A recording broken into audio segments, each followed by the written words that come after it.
Jerry, our sign language interpreter is Adams Minor, and together we'll be taking you through the stories making headlines tonight. But first, here are the highlights. I, Kithure Kindiki, do swear that I will always truly and diligently serve the people of Kenya and the Republic of Kenya in the office of the Deputy President of the Republic of Kenya. So help me God. Gachagua out, in comes Kindiki as the later takes oath of office as the third Deputy President of the Republic of Kenya, replacing the impeached Rigathi Gachagua in a colorful ceremony at KICC, Nairobi.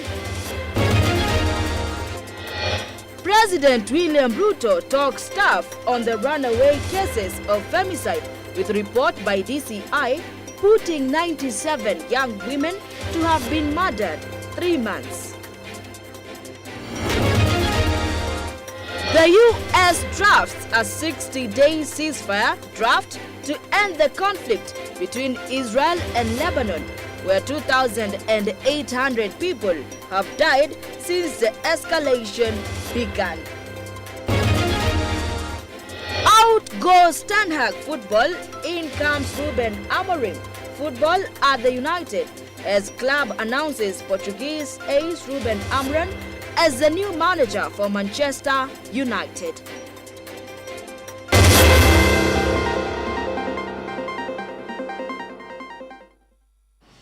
A vacant office of Kenya's Deputy President that was left vacant after the impeachment of the former Deputy President Rigathi Gachagua has been filled by Abraham Kithure Kindiki after being sworn in at the Kenyatta International Conference Center as a new Deputy President's office occupant. Here are the details.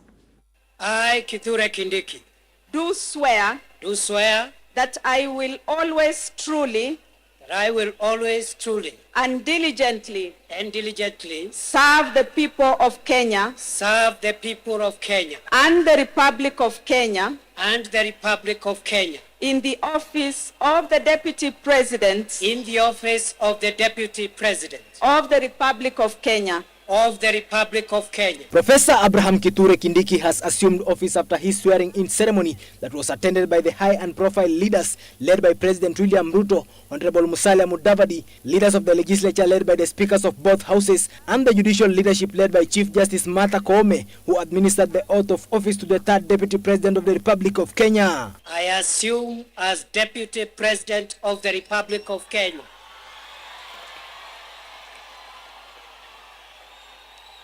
Do swear that I will be faithful and bear true allegiance to the Republic of Kenya, that I will obey, preserve, protect, and defend this Constitution of Kenya as by law established, and all other laws of the Republic, and that I will protect and uphold the sovereignty, integrity, and dignity of the people of Kenya. So help me God. The third Deputy President of the Republic of Kenya then gave his speech, which was filled with the constitutional adherence based on the oath of office that he took, and as promised for a paradigm shift in the country's leadership, hence his speech displaying his statesmanship character. I was born 52 years ago in one of the remotest parts of Kenya. But because Kenya is the land and the homeland of possibilities, today I, perhaps the most unlikely person, is standing here today because Kenya has made it possible for anybody to become anything in this country.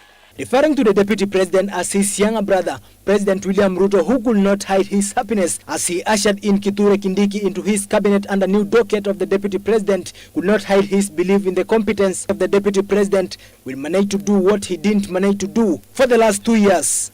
My dear Professor Kindiki, I need your voice. I need your intellect to help me and to help members of our cabinet to profile the things we are doing, to speak to the things that we are doing. I have almost become a lonely voice in the executive, especially in the presidency, speaking about our projects, speaking about our programs, elaborating on what we are doing. You are eloquent, my brother. You are intelligent, my brother. I am confident that you will do that which I have missed for the last 2 years. I know you will. The president has also asked the deputy president to serve the entire nation without favor, as he has promised in his oath of office. I have heard you clearly when you took your oath of office and the oath for the due execution of your responsibilities as deputy president. You have said two fundamental things in your oath. Kenyans were listening. I too was listening. You said that you will serve the people of Kenya and the Republic of Kenya. Abrake, please serve the people of Kenya and the Republic of Kenya. As Kindiki takes over the mantle, many Kenyans have high expectations on him, some believing and fully confident that he will deliver to what Kenya Kwanza promised Kenyans. Members of the legislature, members of the judiciary, especially our investigative institutions, to make sure that we ensure that public resources are used efficiently, effectively. I call upon the Office of the Director of Public Prosecution, the offices of the DCI, and the offices of the IG to work with the judiciary so that the corrupt can be firmly, decisively dealt with in the Republic of Kenya, and the citizens of the Republic can get their due in the expenditure of public resources. Will Professor Abraham Kithure Kindiki satisfy the expectations that many Kenyans have towards him through helping President William Ruto to deliver the country economically amid the already risen political tempers? Kenyans will judge after a while. Davis Karani, GBS News, Nairobi. On the same, the now deputy president is a man born in Iriduni village in Meru district, Tharaka Nithi County. Shaped by the unwavering support of his parents, the retired Reverend Daniel Kindiki and Anna Kindiki, and after completing his A-level education, he proceeded to Lenana High School, after which he proceeded to Moi University, where he enrolled for a Bachelor of Law degree at the Moi University. After his graduation, he went for his postgraduate diploma in law from Kenya School of Law.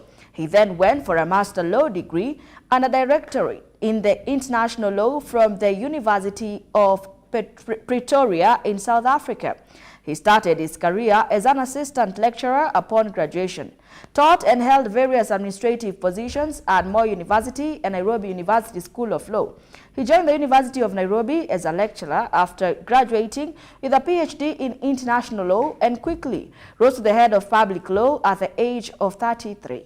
He was named as the Associated Dean at the age of 35 and promoted to Associate Professor of Law at Kenyatta University.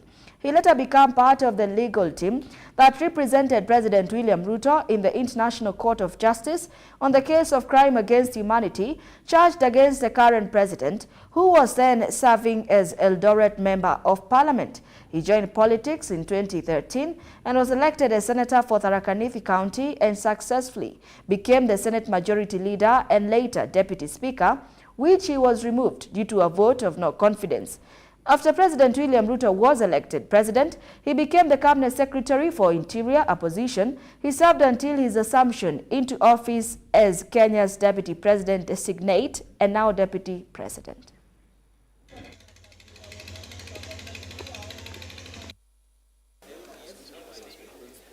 I, Kithure Kindiki,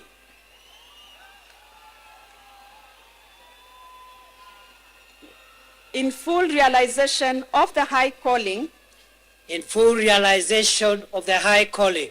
I assume as Deputy President of the Republic of Kenya,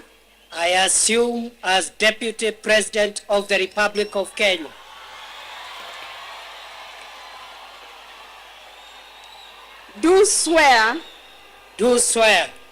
that I will be faithful and bear true allegiance to the Republic of Kenya, that I will obey, preserve, protect, and defend this Constitution of Kenya as by law established, and all other laws of the Republic, and all other laws of the Republic, and that I will protect and uphold the sovereignty, integrity, and dignity of the people of Kenya. So help me God.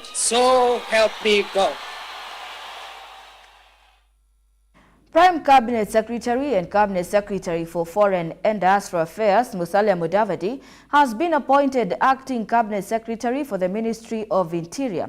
The move follows the nomination of Kithure Kindiki as the Deputy President after members of Parliament ousted Rigathi Gachagua from office.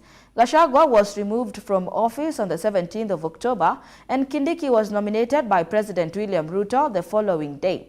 On Thursday, the High Court in Nairobi cleared the way for a new deputy president to take office as a court case challenging the impeachment of Gachagua continues.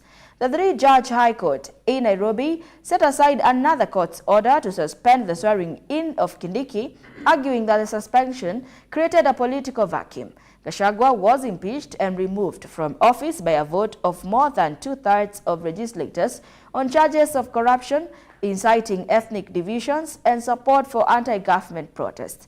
Impeached Deputy President Gachagua is challenging the impeachment before the High Court in Nairobi, arguing that the charges were unsubstantiated and that the hearing were unfair. We have had a tumultuous 2 years, and there are moments that Kenyans have accused us of having removed our eyes off the ball. This is a moment, a great moment, for us to retrace our steps, get together, have a unity of purpose, have the resolve and the will, and to focus so that we can deliver for the Kenyan people as they requested us to do when they cast their vote 2 years ago. In Professor Kindiki, we see a lot of virtue, but perhaps the one I may want to single out is the virtue of humility.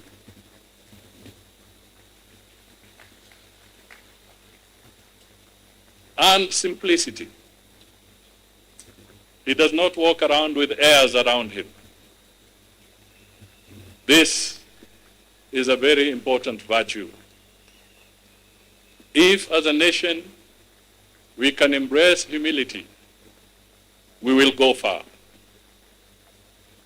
If you disregard humility, it can be very expensive. With the clock ticking on a 30-day ultimatum issued by human rights groups, President William Ruto has finally broken his silence on Kenya's escalating femicide crisis. Addressing the nation during the swearing-in of Professor Kithure Kindiki as Deputy President at the Kenyatta International Convention Center, President William Ruto directed the Directorate of Criminal Investigations to take swift action against those responsible for the murders. This comes just days after shocking statistics revealed by the Deputy Inspector General Eliud Lagat that 97 women have been killed in the past 3 months. The President's response follows outcry from a coalition of right groups including FIDA Kenya, Siasa Place and the Center for Community Development and Human Rights, who are demanding an end to the violence against women. High-profile cases like the murders of Starlet Wahu, Rita Waeni and Yvonne Jirangwa have sparked national grief and anger as well as fears from women's safety.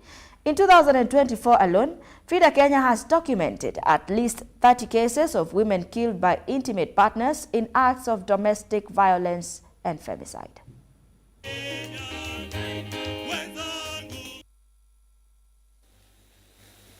I know that of recent we have seen incidences of our girls, our mothers, our women who have been murdered in cold blood. And let me say this, that the DCI and all the investigative authorities in the Republic of Kenya must stand up to these criminals, and we must deal decisively and firmly. And I want to ask us as a society to be careful with strangers, to be careful with people who lure our girls, our women into situations that compromise their security. But we must be on the lookout, all of us as a nation. This is yet another moment. This is yet another beginning. And I am confident that we are going to take Kenya to the next level.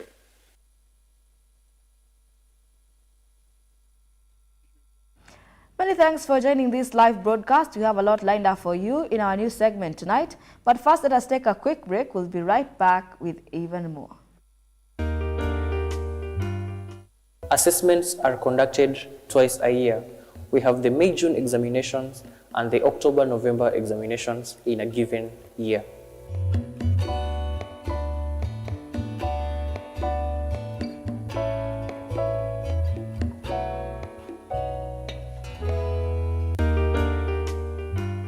Because those people, let's commend them on their quality. Sana their music videos quality na anga top notch. Kwa artist anataka kuwa msanii.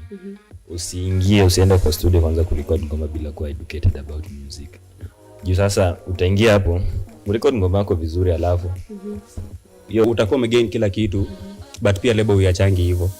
Yeah, we helped you, so you are supposed to do something. Yeah. Kiingia unapewa contract. Unajua contract inakonga between two parties. Unaagria under one thing, kila mtu analeta interest zake, then mnaangalia venye mtapata. We have talent in the ghettos, but manze usanii ni ngumu, designer wise endelea. True. Manze mimi niliona movie ya Kenya je. Na ni movie ilikuwa na trend. Walitumia Land Rover hizi za kitambo, hizi chuma, hizi mtu akisenza audio kitu ni ya uongo. Umeelewa kabisa. Form 1 kuna msemehando akasema yeye ni artist. Akaambia kuja hapa bro. Unichore pilipili na ukali yake. Kuna pilipili but sawa, but now how the ukali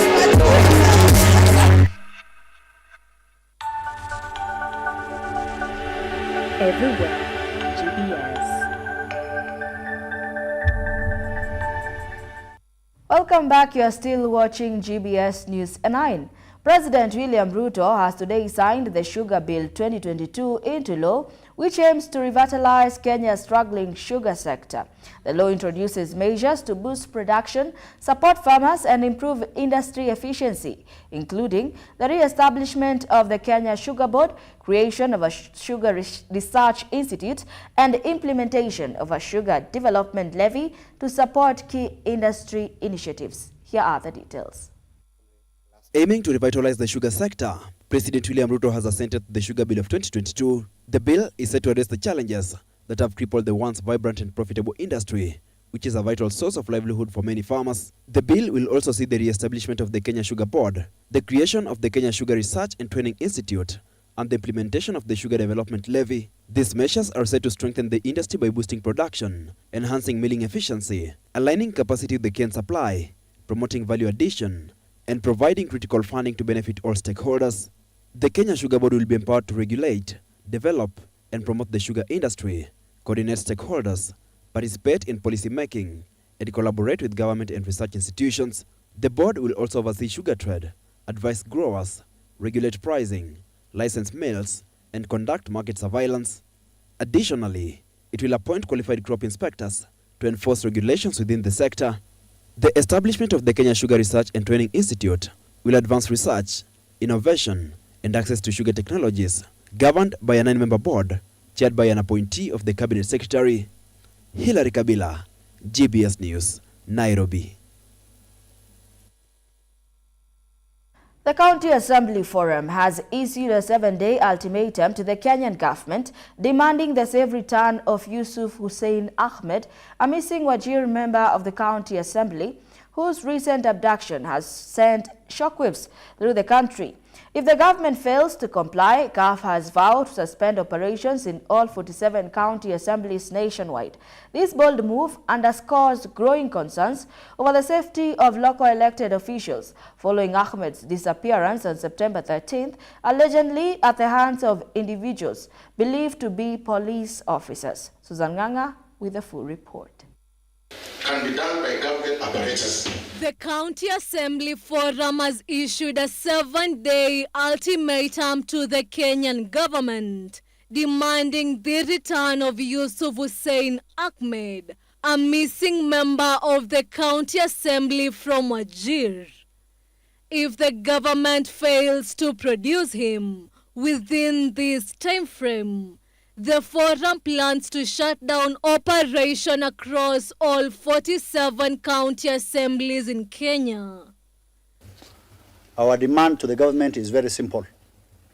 First of all, as the County Assembly of Wajir and all the county assemblies of Kenya, we are confident and convinced that Honorable Yusuf, an elected member of the County Assembly of Wajir for the ward of Dela and Anole, is being held captive by the government for 49 days. So our notice, our demand as the 47 county assemblies of Wajir is very simple, that he be released within the next 7 days. And if that does not happen, all the county assemblies of Wajir resolve today that a threat to one of them is a threat to all the 47 county assemblies, and in solidarity with the County Assembly of Wajir, and in trying to ensure that we take care of the security of the honorable member who is missing, that all the operations of all the 47 county assemblies will be brought to halt. This decision comes in response to concerns regarding the safety and security of members of County Assembly, particularly following Ahmed's abduction on September 13, 2024 in Nairobi. Reports indicate that he was taken by individuals believed to be police officers while he was in the capital. The situation has escalated to legal action, with a recent ruling from the Nairobi High Court ordering the government to produce Ahmed, whether dead or alive. The state has had ample time to respond to the application, thus the request for 2 days is not reasonable and is hereby rejected. This follows DNA tests that indicated a body previously thought to be his did not match his family's DNA. Family, I delivered the samples to Kemri. They have a special lab for human identification, and our results came in by the end of yesterday. The conclusion is that the body we had conducted the autopsy was not the body of Mheshimiwa Yusuf. Human rights groups and family members have intensified their demands for accountability and transparency regarding his disappearance. If the ultimatum is not met, it could lead to significant disruption in local governance across the country, as assemblies prepare to adjourn their operations in solidarity with Ahmed's plight. Susan Nganga, GBS News. Gishogo Training and Vocation College, which opened its doors in September, is planning an intensive sensitization to increase the intake in January next year. The institution managed to register 274 learners currently taking different courses. The national government administrative officers in promoting education, aiming to improve literacy rates across the country, held a meeting with the management of the college to come up with strategies to reach out to many youths to join the school. Here are the details. Gishogo Training and Vocational College is gearing up for an intensive recruitment campaign aimed at significantly increasing student enrollment by January 2025. Currently, the college boasts of an enrollment of 274 learners across various technical courses, but the administration is determined to boost this number dramatically. Already tuko na wanafunzi 270 na tunataka hao wengine ambao wako huko nje, kwa sababu hii ndio shule tu ile tuko nayo eneo ile la Gishogo, wakuje hapa Gishogo Technical Institute ili tuje tushikane, kuko na walimu, kuko na kila kitu, waje wasomee hapa. In a meeting with the National Government Administrative Officers, Gishogo Training and Vocational College Management discussed strategies to engage more youth in technical and vocational education.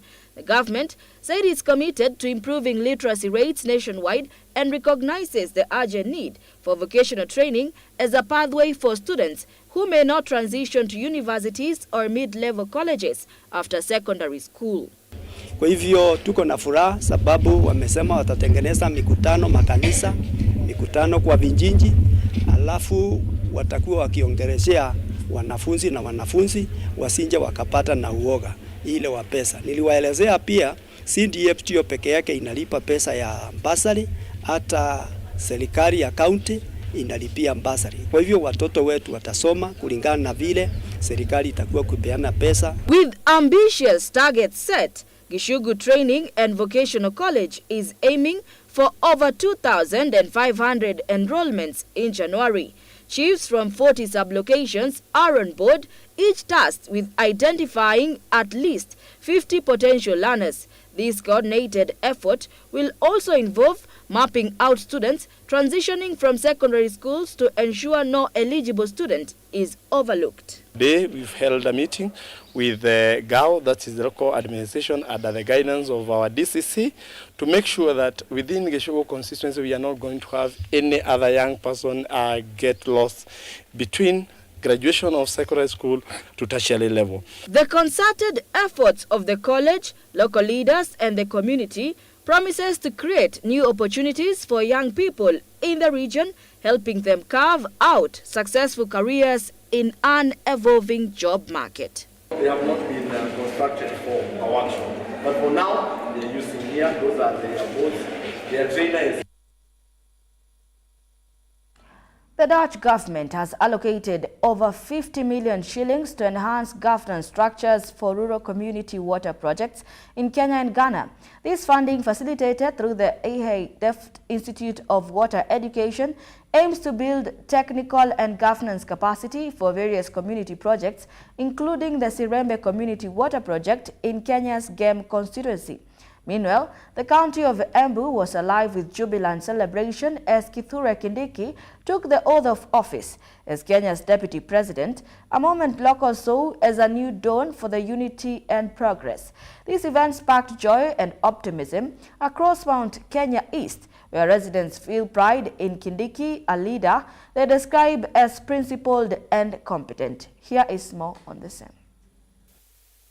The Dutch government has released over 50 million Kenya shillings through the IHE Delft Institute for Water Education to strengthen governance and technical capacity for community water projects in Kenya and Ghana. That's why these groups have come together. At interception meeting in Kenya's Sirembe Trading Center, Dr. Irene Ngonjiri, head of Strathmore University Water Governance and Innovation Hub, announced that the university will lead this initiative in Kenya.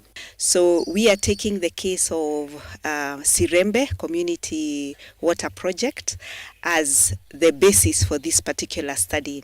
We are going to train the community members to empower them so that these projects that they have can be run in a sustainable way. The 400,000 euro project will focus on addressing long-standing issues in community water project, using Kenya Sirembe Community Water Project as a case study to explore solutions for broader sustainable benefits.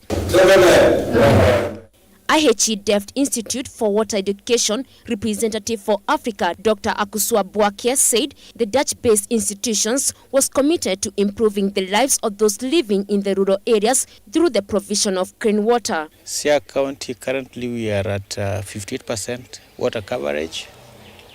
We are envisioned to reach 65% by the end of the first term of our governor, who is very passionate about water supply and especially supply of clean, potable and safe water to the residents of Siaya.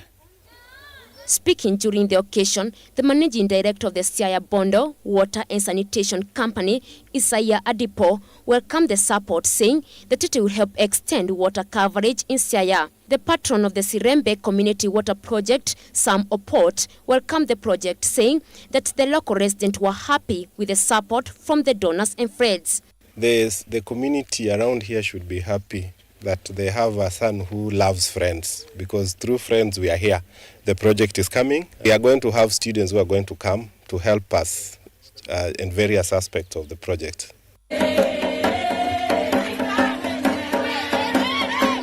Meanwhile, Embu County celebrated as Kithure Kindiki was sworn in as Kenya Deputy President, marking what locals saw as a new chapter for unity and progress. Residents across Mount Kenya East expressed pride in Kindiki, whom they praised as principled and competent leader. Sisi tukiwa Mount Kenya East, sisi tunajivunia hiyo kiti sana. Kwa sababu kutoka uhuru, kutoka wakati ya mkoroni, area hii hatujapata kiti kikubwa kama hizo. Ninashukuru sana kwa sababu ya Kindiki kuchaguliwa kama mmoja wetu. Ile kitu ningemuomba ni apime mdomo yake. Yeye asiwe mtu ya mehemehe, awe ni mchapakazi. His inauguration brought renewed hopes for national cohesion, contrasting with the perceived tribal division under his predecessor, Rigathi Gachagua. Locals warmly celebrated Kindiki as son of the soil, highlighting his deep roots in the region and expressing trust in his capacity to transcend regional interests to serve the broader nation. With a reputation unmarred by scandal, Kindiki's rise has become a rallying point for Mount Kenya East, which has long advocated for fair political representation and development on par with other regions. I, Kithure Kindiki. The locals emphasizing their hope that Kindiki's new role will finally end Mount Kenya East historical marginalization. The area's leaders and residents alike see in him a champion for development and equality on the national stage, someone capable of uniting diverse community across Kenya while promoting an inclusive government. They celebrated his commitment to tackling long-standing issues and fostering a Kenya free from tribalism, a vision that resonates powerfully with the people who long for a politics that elevates rather than divides. Peres Kigo, GBS News. Do keep your comments coming in through our SMS line 21144 and GBS TV Africa on all our social media handles. That report brings us to our international news, but first let us take a quick commercial break.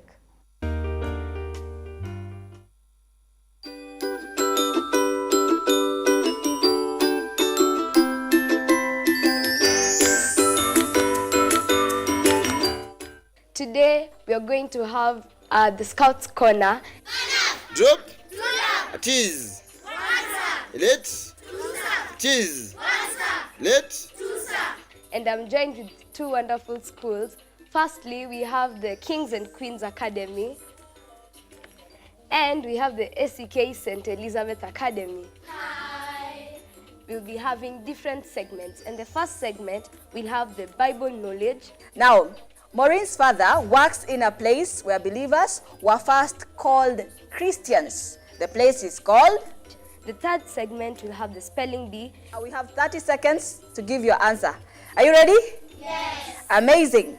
NINTY 90.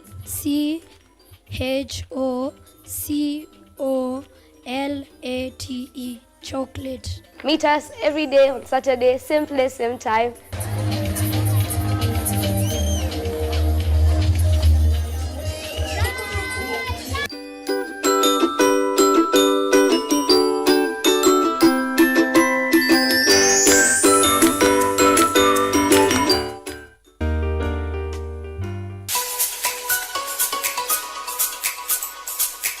Leo tutakuwa tunaangazia masuala mengi kuhusu uongozi na maendeleo, na pia tutakuwa tunaangalia uongozi wa kuigwa na vijana. Kuna idara za serikali, kuna tume ya EACC, kuna idara za mahakama na kuna parliament, lakini tumeshindwa kutekeleza chapter 6 of Kenyan Constitution to the point that ya kwamba watoto wachanga ndio wanatuonyesha jinsi ya ndio wanatuweka katika mistari sabamba ya kuratibisha kifungu cha 6 cha katiba ya Kenya.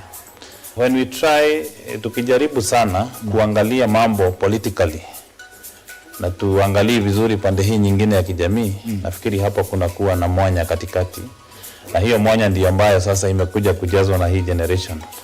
What has it this far that now they are saying enough is enough? Wakati Daktari William Samoei Ruto alichukua hatamu za uongozi, mnakumbuka ya kwamba the opposition walianza zile demonstrations zao za kusema the cost of living imeenda juu sana. Ijaribu kushukishwa kidogo ili watu wakuwe na muamana katika nchi. Na hiyo pia iliadhiri serikali yake pakubwa. Sababu ya watu kwenda kwa maandamano ilikuwa kutoridhika na mambo yanavyofanywa. Wakati finance bill ilipitishwa na wakati tunaangalia sababu ya zenyewe kupitishwa, tunaona si sababu za kusaidia vijana. What happened after the Kenya Kwanza imereduce still wanamwandamania? So ile ambayo wananchi wa Kenya wanakasirika ni kwa sababu we are expecting leaders, and especially led by the president, to be giving us policies that can give effect to Article 43 of the Kenyan Constitution.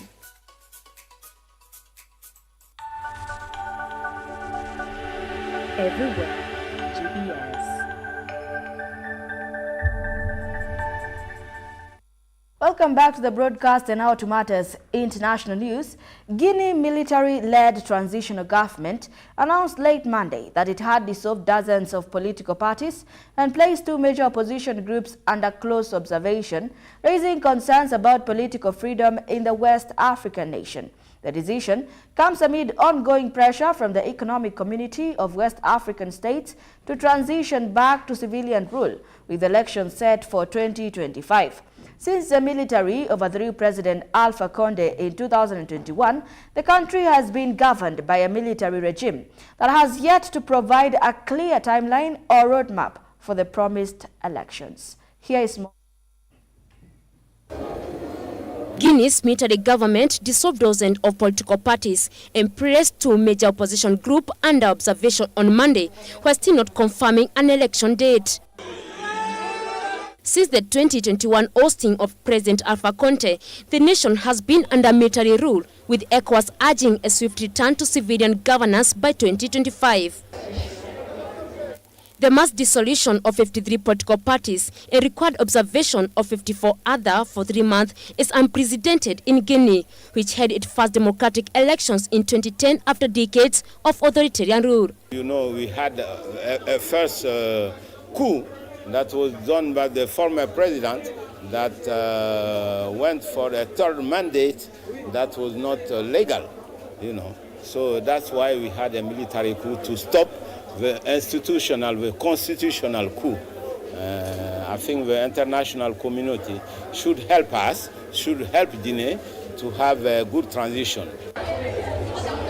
The Ministry of Territorial Administration and Decentralization announced the move based on evaluation of all political parties began in June. The evaluation was meant to clean up the political chessboard, according to the ministry. It is about the possibility to have, a discussion among all the civil society, Guinean civil society and political parties, to give their opinion on on this transition, to go forward and hand of the transition so we can have a real government, a real election, we can be held and we can be acceptable for all the Guinean people.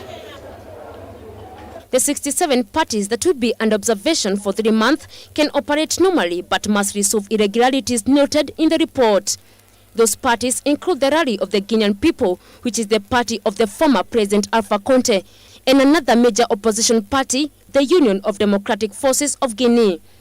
The authorities say the parties placed under observation failed to hold their party's congress within the time limit and to provide bank statement, among other issues. Guinea is one of the growing number of West Africa countries, including Mali, Niger, and Burkina Faso, where the military has taken power and delayed a return to civilian rule. Earlier this year, the military junta in Burkina Faso extended its transition term by 5 years. Col Mamadi Doumbouya, who leads Guinea, overran the president 3 years ago, saying he was preventing the countries from slipping into chaos and chastised the previous government for broken promises. However, since coming to power, he's been criticized by some for being no better than his predecessor.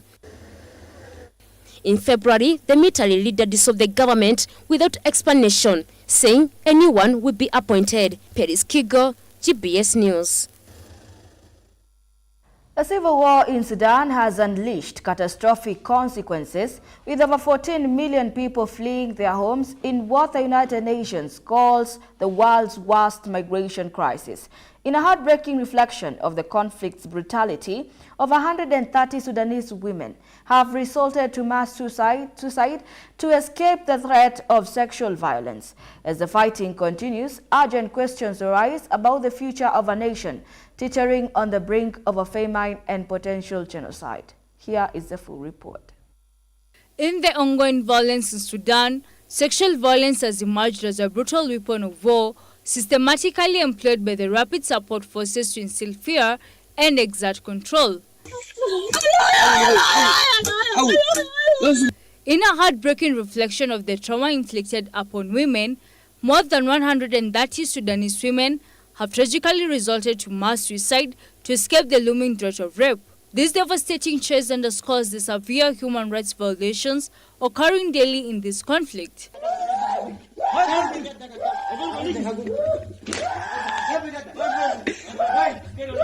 Since the outbreak of civil war in April 2023, a brutal power struggle between General Abdel Fattah and General Mohamed Dagalo has led to widespread violence and chaos, claiming an estimated 150,000 lives. While the impact of this conflict is staggering, the United Nations reports that approximately 14 million people have been displaced, with 3 million seeking refuge in neighboring countries like Chad. This mass exodus is not only a humanitarian crisis, but also a regional challenge as neighboring nations deal with the influx of refugees. As the conflict drags on, Sudan teeters on the edge of famine. With around 10 million people forced from their homes, many face starvation and deprivation. International aid agencies warn that the situation is dire, with hundreds of thousands at risk of death from malnutrition and lack of basic necessities. The world watches as the crisis unfolds, raising critical questions.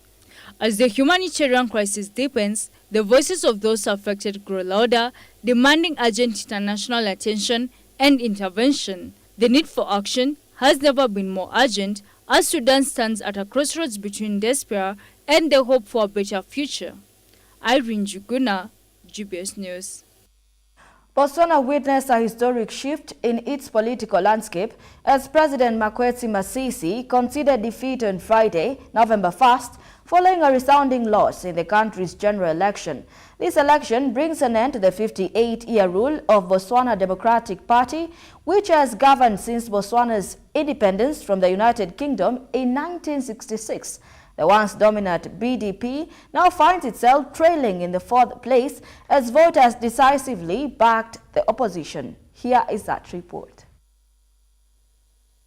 Botswana political landscape has shifted intensely with the surprising defeat of the Botswana Democratic Party, which had ruled since independence in 1966. President Magwetsi Masisi conceded defeat on November 1st following parliamentary elections, where opposition Umbrella for Democratic Change, led by Duma Boko, gained a significant lead. Preliminary results indicate that UDC, alongside other opposition parties, secured a half of the National Assembly seat, marking a clear departure from decades of Botswana Democratic Party dominance. Masisi acknowledged the loss, expressing respect for the people's choice. Your Excellency. Morning, Gideon. How are you? I'm very well, thank you. Yeah, I know I've arrived. I'm about to start the press conference. I want to congratulate you and wish you the best. I'm going to concede to having lost the election through a democratic process that we've always subscribed to.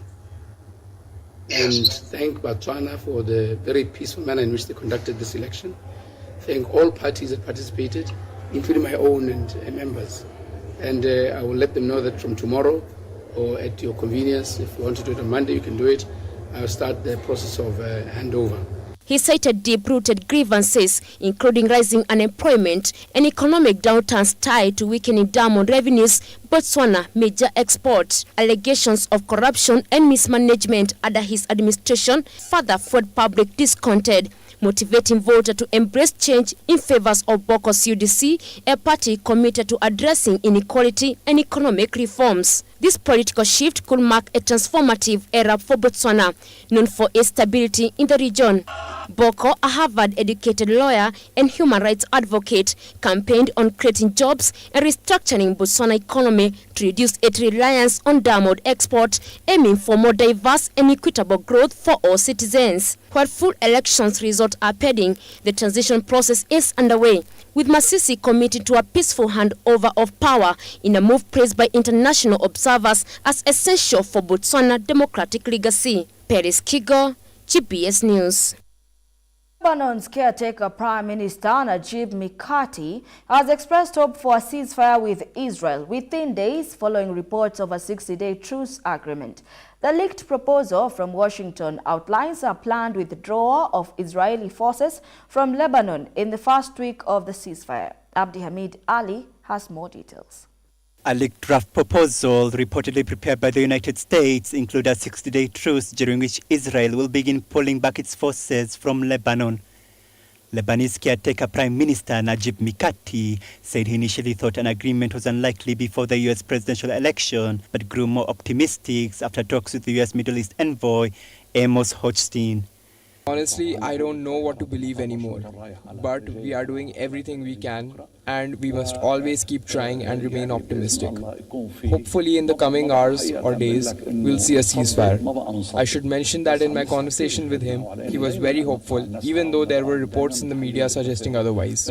Israeli leaders have received the draft, though there have been no official response from Israel yet. For the past year, Israel and Hezbollah, the Iran-backed armed group in Lebanon, have been engaged in active conflict, intensifying significantly over the past 5 weeks in parallel with Israel's ongoing war in Gaza. For the past year, Israel and Hezbollah, the Iran-backed armed group in Lebanon, have been engaged in active conflict, intensifying significantly over the past 5 weeks in parallel with Israel's ongoing war in Gaza. Lebanese Health Ministry report that the 2,800 fatalities from the past 12 months have occurred during this recent escalation. Hezbollah's new leader, Naim Qassim, who took the role after the assassination of Hassan Nasrallah, stated on Wednesday that the group will agree to a ceasefire under specific conditions, but he emphasized that Israel has not yet responded to an acceptable agreement. The effort to reach a ceasefire in Lebanon coincides with diplomatic pushes to end hostilities in Gaza. As diplomatic discussions continues, hope for peace are cautiously raised even as the region remains on edge. This is Abdi Hamid Ali, GBS News. Do keep your comments coming in through our SMS line 21144 and GBS TV Africa on all our social media handles. And that international news brings us to our sports news. Let's get sporty.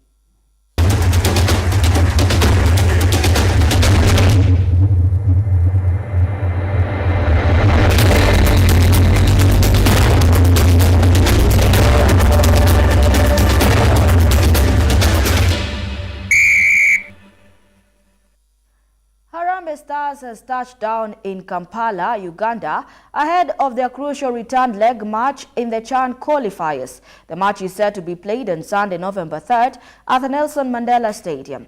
The traveling squad, a blend of seasoned players and emerging talents, is geared up to face the South Sudan in the decisive encounter.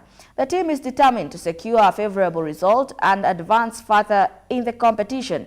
The youngest team in Africa will seek to upset Kenya for the third time, having won 1-0 in an international friendly on September 12th. Firat, however, believes a shuffle in the starting 11 could spark a turnaround. Despite the match having no bearing on Kenya's qualification, Firat stressed the importance of a strong result. The tactician will bank on his new call-ups to restore Kenya's pride by avoiding a fourth loss on the trot after falling to Cameroon in back-to-back 2027 AFCON qualifiers. The winner of the two-leg tie will face either Rwanda or Djibouti in the final qualification round in December. Kenya, Uganda, and Tanzania have already qualified for the CHAN tournament as co-hosts.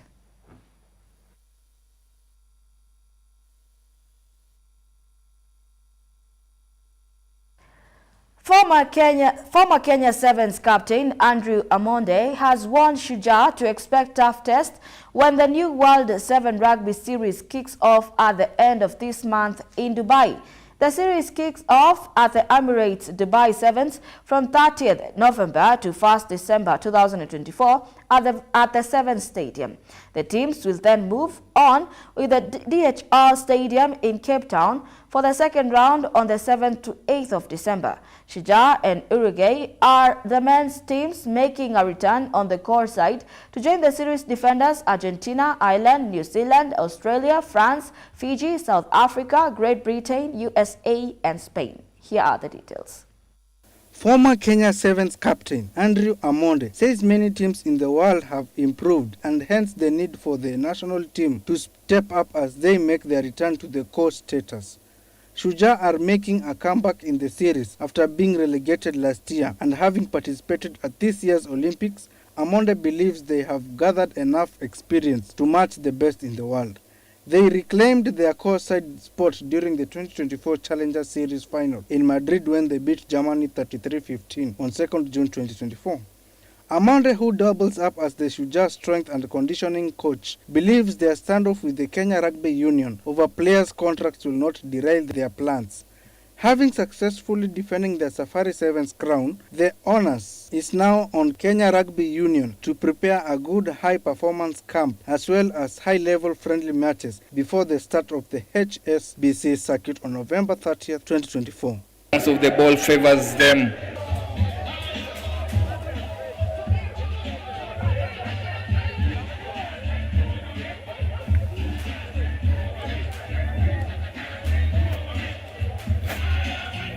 Wacha malize. Sio wanapatiwe. Unakapika pita kwa niko na sound kwa hivyo kutakuwa vuto niambie. Very nice. I want to switch it off. Meisha. Unataka vitu za whisky? Meisha. Meisha. Reporting for GBS TV, I am John Kinyanjui. Ruben Amorim was Friday named as the new manager of Manchester United, replacing Eric Ten Hag. The 39-year-old Portuguese coach, who won 2 Premier League titles with the Sporting Lisbon, will move to Old Trafford from Lisbon Club Sporting on the 11th of November, has signed a contract until June 2027. Amorim is the 6th permanent manager Manchester United have appointed since Sir Alex Ferguson's 26-year reign ended with his retirement in 2013. Manchester United will announce who will be on Amorim's coaching staff and at a later date. Here is more on the same. Former Manchester United striker Ruud van Nistelrooy, who took charge on an interim basis after Eric Ten Hag was sacked on Monday, will stay on for the club's next 3 fixtures.